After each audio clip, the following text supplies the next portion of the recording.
You've been asked to attend this session because at least one learner in the class that you teach has been designated as a high needs learner for the 2023-24 year. This would always be important, but it's particularly significant this year because it's an inspection year, and as we'll explore in this session, that makes it very likely that there will be scrutiny at inspection of how your high needs learner has been supported, monitored, communicated with, and the progress they're making. As part of the team of inspectors that come in for Ofsted, there'll be one inspector solely focused on high needs. Not only will that inspector pick and choose which learners to follow from across the whole college, but they'll be also getting updates from the other inspectors if they come across high needs learners during their own deep dives. With this in mind, we have our next high needs deep dive exercise planned in the next few weeks, with the Learning Walk observations the week commencing the 2nd of October. In this deep dive, we're going to concentrate on what used to be called mainstream classes, as in not the specialist provision in foundation learning. That's because we recognise that it's tutors in other faculties who are not all SEND specialists who may feel less confident in supporting high needs learners and who most need that extra preparation for the main Ofsted event. Please remember, the purpose of the deep dive isn't to come in and harshly criticise your teaching as part of some performance management scheme. In fact, it's going to pay equal attention to the tutor and any TA in the class, and ultimately, it'll be focused on the learning of that one or very few high needs learners. We'll also be reviewing support plans, reviewing ILPs to ensure they're consistently good quality, and we'll be talking to tutors, TAs and students.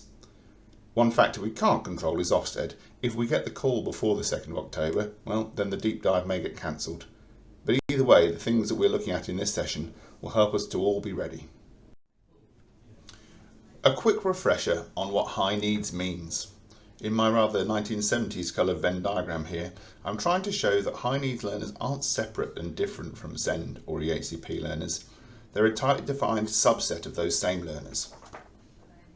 There are hundreds and hundreds of learners that disclose a need, over 1,000 of whom have a college support plan. If you rule out the learners in foundation, this year there are 209 learners with an EHCP. Finally then, out of those 209, only 80 learners have been deemed high needs, and all of you teach at least one of them. Let's drill down into what makes these 80 high needs learners so special. The much larger number of learners we teach with special educational needs and disabilities are all covered by the Equality Act. Their needs could affect their behaviour, their ability to socialise, their reading and writing, their ability to understand new learning, their concentration levels and their physical abilities. We don't need to see a special document or give them a special classification to have a legal duty to all these learners, to giving them fair access to learning and protection from discrimination. And in many cases the college will already have recognised their needs and written a college support plan, and we may be planning for them to have exam arrangements. Education, health and care plans are only issued by the local authorities for learners who are deemed to have complex needs. EHCPs have been around for 9 years. They replace the old Statement of Educational Needs. They can stay active as a document until the learner turns 25 or until the learner progresses onto employment or into higher education. All EHCP learners should have a college support plan. If they don't yet at this time of the academic year, it's only because the ALS team are working their way through all the EHCPs as we speak. We don't share the whole EHCP itself to all tutors, not only because it's long and complicated, but also because it can contain some highly sensitive safeguarding and family information. What we do is we extract the most relevant guidance and we put it in the college support plan. I'll be talking more about the EHCP ILP and the preparation for adulthood outcomes that have been copied into them shortly, but for now, let's just say that a key feature of the EHCP is that it should specify where the learner needs to be supported to achieve, both in the short term and the long term. So, I've said all this about the large number of SEND learners and the still quite large number of EHCP learners, and we're still not down to the high needs. The defining feature of high needs learners is the cost of the additional support they require, which is set at a threshold of a minimum of £6,000 per year, which equates to about 6 hours per week or more from a teaching assistant. Now here is the sting in the tail. The college is struggling to recruit an adequate number of agency TAs, so at this moment in time, you may have high needs learners who do not yet have a TA in class, even though one is planned. There's no way to sugarcoat this. In this situation, it becomes doubly important that tutors are doing everything they should to differentiate for those learners. Finally, of course, what is special about high needs learners, like I've already mentioned, is they get their own inspector, meaning that even if you teach in an area that somehow escapes having its own deep dive, you still have every chance of the high needs inspector choosing to follow your learner. Let's get on to what you can be doing to prepare for the deep dive, or dare we say it, the actual inspection. The high needs learner list has only just been finalised this week, so the lists broken down by school that we're distributing right now are hot off the press. In reality, you need to know who all the learners are in your groups with college support plans, which of those have EHCPs, and finally, which of those are included in this very small number of high needs. The deep dive team, and ultimately the high needs inspector, will come to your class because of the high needs learner, but when they're there, they'll pick up on how we are supporting and teaching all the learners with needs. In terms of the college support plans, well, hopefully everyone knows this, but you can see who has a support plan from the double chevron links by the learners on your registers. And the link takes you straight to the support plan itself. It sounds obvious, but you need to read the support plan and think about what it means for your teaching practice. If there's a TA in class, what will it mean for their role, particularly if there are a number of learners in class with a support plan? There could be competing needs, for example, where one learner requires note-taking and another has significant behavioural needs resulting perhaps from ADHD. How will you work with the TA to manage the learning in the classroom? I'll talk a little bit more about the format of the college support plan in a moment. Then, for those of you that are personal tutor, there are these new EHCP ILPs. If you haven't looked at one in detail yet, then I can point you in the direction of a short video that explains about them, and I'll probably send this out as an email, I think. There's a YouTube link to it though on the 4th page of the Answer Staff Questions section of the ILP. It's a bit easier to find than that sounds. It's not hidden away. It's on a page you can't actually avoid that's cunningly called Introduction to the EHCP ILP, and that's just after the induction checklist page. Tutors need to get to grips with this for all EHCP learners, but make no mistake, out of those, the subset of the 80 high needs learners are definitely the priority, so start with them if you haven't already. And finally, I'm sure each and every one of you have been doing this already, but continue to build positive relationships with these high needs learners. Quite apart from being the right thing to do, just like it is with the whole class, it's like I keep emphasising, they are very likely to end up talking to inspectors, much more so than the others. And beyond this, in many cases, building that good positive relationship will help avoid disruptive behaviour that affects everyone's learning. So I wanted to say a little bit more about the format of college support plans to ensure you get the most out of them. The top box is just a summary that may include some key diagnoses, a little bit of their history of support, perhaps naming some medication they're on. I'd advise against forming your whole judgment of a learner from this section. Just like you, learners are not keen on being labelled or pigeonholed as the autistic learner or the learner with mental health issues. It could be educationally relevant, but it won't be detailed enough to inform your teaching. The next section is a list of what the college is saying it will do to meet the needs. The first item is almost always tutor differentiation. Make no mistake, TAs are really great, laptops can be useful, visiting specialist staff know their stuff, exam arrangements may be needed, but it's how the tutors respond to learners' additional needs that will make all the difference, particularly on our level 1, 2 and 3 vocational and English and Maths courses. The bit I would like to pay most attention to is the section called Differentiation and Support Strategies. Now I can't go all through all the things that could be listed here, but let's cover a few to give a flavour. In EHCPs, they break down young people's needs into headings of communication, cognition, social and emotional mental health, and physical and sensory, and there could be strategies for all or some of these that make their way into the college support plan. You could be guided to use literal language to help a learner understand complex social situations, to avoid shouting at or accidentally humiliating a learner in front of the group. You might be asked to find opportunities to recap key learning points, to break down tasks into small sequential steps, or to provide access to printouts of resources in advance. You could be given warning of anxiety triggers and have suggestions for how and when to offer limited timeouts at class. You could be asked to seat a learner in a particular position to avoid light sensitivity, or perhaps to see or hear more clearly. You could even be given some very specific signs to look out for that indicate a possible seizure. It's important stuff. It relates to what you do, it relates to what any TA in class should do, and it's likely to make many situations you encounter in the classroom make a whole lot more sense. Let's go back to this EHCP ILP. Just to be clear, EHCP learners in Foundation do have their own specially tailored ILP, it's just not in EBS, it's a different format. The one for learners in other faculties isn't crazily different to the ILP the other learners in your class will have. For example, almost all the starting points questions are the same. There have been less than 5 questions taken out and less than 5 added. What I would say is that the starting points exercise is pretty long, and some EHCP learners may struggle to maintain focus. If there's a TA working with the learner, it'd be a good idea for them to support with the starting points exercise. The main thing that's different is that there's a section of the EHCP itself that has literally been copied and pasted by the ALS team into this EHCP ILP. Now I'm going to explain a bit more about what preparation for adulthood outcomes are in a minute, but for now, you need to flick through that answer staff questions section of the ILP and have a good read of these outcomes. They come under 4 headings, and under each one there could just be one outcome listed, or there could be a short-term and a long-term outcome. These will originally have been set by the local authority, but they may have been updated by the previous school or previous college or us in college last year. They represent what the learner is hoped to achieve, not just on the course, but in their overall development. The other thing that's noticeably different in the EHCP ILP is that the targets will appear to have been already set. They haven't. All we've done is pre-populate the main target headings with the generic preparation for adulthood labels that we're going to go through in a minute.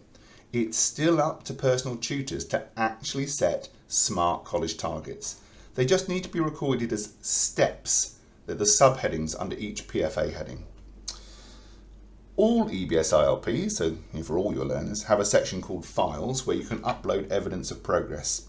I'm very strongly advising you to collect, collate and upload any evidence you can for your high needs learners. Could be a photo of participation in a college event in the hall, or even a certificate from mixed martial arts at the weekend. The more we can evidence their holistic personal development, the better. Now, if you're feeling baffled by this, I can promise genuinely it's not rocket science, and the ALS team can help you feel confident in how you do this if you ask for some support. One problem we have in terms of getting ready for the high needs deep dive and for inspection is that while student engagement managers and learning support coordinators in the ALS team have a deep understanding of preparation for adulthood outcomes, it's not necessarily them that'll get asked questions about it. It's you, the tutors. So, welcome to PFA 101. First off, preparation for adulthood is a framework that exists outside of EHCPs. It's a thing in itself.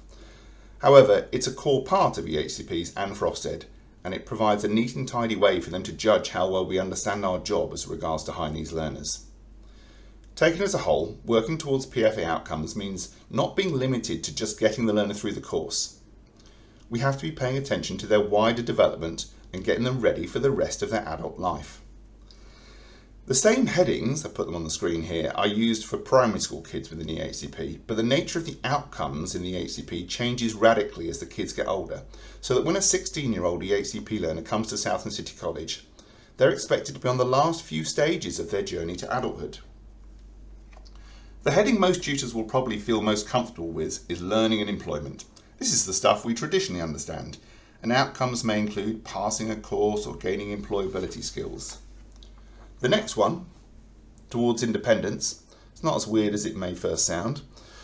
Our tutorial programme and any number of college events help prepare our learners for the real world. The difference is that for EHCP learners, we're being explicitly directed to monitor and measure this progress.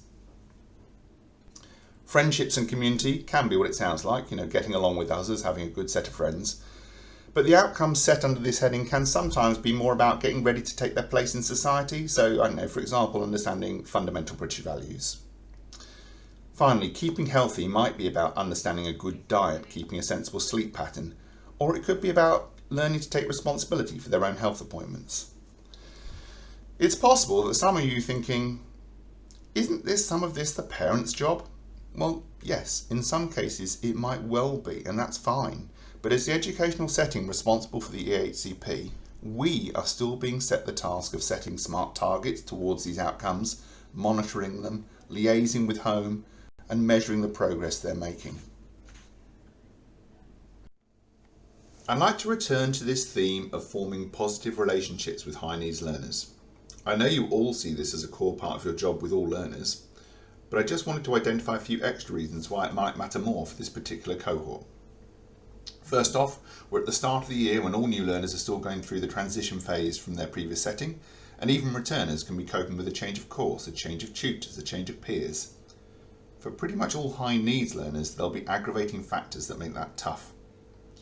A good number will have conditions that make coping with change itself difficult, including autism, ADHD, and a range of mental health conditions.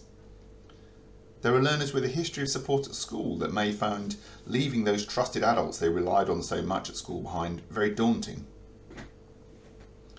There are some of the learners who have additional needs who are frankly terrified of standing out and being judged or even being bullied by their peers. They don't want to come across as different, but then they know it may be unavoidable. Providing the right support and being discreet in how we do it, that's a good foundation for trust. Not all high needs learners present a behaviour management challenge, but some undeniably do. How we communicate makes all the difference. Telling off a learner in a way that humiliates them in front of their peers will escalate any number of situations, and it's likely to inflame anxiety, and that will often be expressed as anger. It's a tough one. We need to be consistent in our expectations, and we need to be able to maintain a learning environment in which, learning is possible for the whole group. So we can't ignore behavioural problems. But where we can build trust, we can hopefully discreetly diffuse the situations in the moment, and then ask those learners to reflect on their behaviour later, when they're more able to be rational. What all young people are craving at college is a place where they feel valued and wanted. For some of our high needs learners, they may presume, quite wrongly, that that's not the case. So we need to make them feel it. Invest in knowing them about them. Find out what they like, what makes them laugh, what can help them stay calm and productive. I thought it was important to emphasise that in the deep dive, a key element will be how you work with any TA or CSW, that's a communication support worker for hearing impaired learners in class. Where a TA is already working with you, you can be working on this right now. Share the scheme of work with your TA so they have a good idea of what's coming up in the next few weeks and they can be thinking about their role to support the learning. Try and find time for professional discussions, get a shared understanding of the support plan, who's going to take lead on implementing the various differentiation strategies. It's the personal tutor that updates and maintains the ILP, but the TA should be involved in discussions about targets and in thinking about the progress learners have made under those PFA headings. Some of you will have been involved in collaborative sessions with TAs last year and will be carrying on to facilitate these. On the day of the deep dive visit to your class, keep communicating with the TA. Work together to achieve that balance. The high needs learners' needs must be met, but that doesn't mean they should be smothered with support. In fact, we want to show that they're gaining in their independent study skills. Work with the TA to circulate the group and check in with all the learners with additional needs and support plans. It crossed my mind that you might be worrying about what a total disaster would look like. This is not what's going to happen, but here are a few things to try and avoid. Top of the list, tutors who seem to have no idea what's in a learner support plan. TAs who turn up to class with little or no idea of what's planned or what their role might possibly be. Learners where when we delve into the records we find no starting points information, no targets or perhaps poor targets that bear no relation to the learner's PFA outcomes, and for that matter, they're just a bit vague and far from smart. Tutors who state they don't need to know about the learner support needs because, the TA can do all of that. TA who's sitting contentedly doing nothing, happy in the thought that their learner is on task and there's no need to engage with the wider class. Tutors who are doing a great job of entertaining some learners with witty banter and language strewn with idioms, but then there are two autistic learners in the group who have no idea what's being said half the time. Tutors haranguing a learner perhaps for being late in front of the group, causing anxiety and behaviour, and that behaviour means that they then can't settle and get any work done for the whole lesson. And then this last one, I think you'll think it's a bit extreme, but I can tell you in the past I've known learners with needs who've been so fearful about attitudes to their disability that they have felt unsafe at college. Now, if something like that was to be said to a real inspector, it would be a big deal. So, with all of that catastrophising on the last slide about the worst case scenario, should you be worried? No. We have a great team of tutors and TAs at college, and in many, if not most cases, you have loads of experience of supporting learners with needs. The high needs learners aren't some crazy new breed of learner you've never heard of. They're just those learners you've done a great job of teaching before, the ones that have TA support. Now that we have the list for this year, and you'll be able to see who you're teaching in what classes, if you have any questions about how to put strategies in place, or how to complete the ILP, or frankly about anything else, just ask. The ALS team can and will support you.